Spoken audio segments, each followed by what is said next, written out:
Dr. Richard Firshein practices family medicine and joins us on the phone.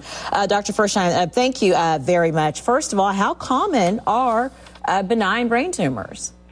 Well, they're more common than you would think because this particular type of tumor generally has no or few side effects. People that have this type of brain tumor may experience memory loss due to a mild seizure, or they might have headaches, they might experience weakness, and then they go to their doctor. The doctor performs an MRI or a CAT scan, and in about 5 in 100,000 cases in the general public, this tumor is present.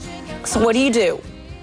Well, first thing you have to do is relax a little bit. You know, we're very concerned. You hear brain tumor, and it's a frightening thing to hear. But this particular tumor generally is benign. In a very few cases, there's a malignancy involved. But most of these situations, the key thing is to understand that you have this particular problem, monitor it to make sure that it's not increasing in size, causing problems like seizures or weakness, or causing illness that you really need to be concerned about. So sometimes, it sounds like you're saying that very rarely do you have to have surgery.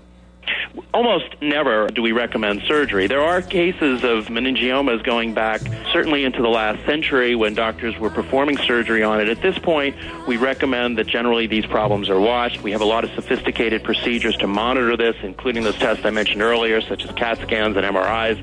And it's important for people to understand that if they do have this diagnosis, that it is not generally something that will kill them, and it's not something that should really go under the knife. Yeah, and I'm thinking about, the story that our reps are telling is that she went to the doctor because she was having memory loss.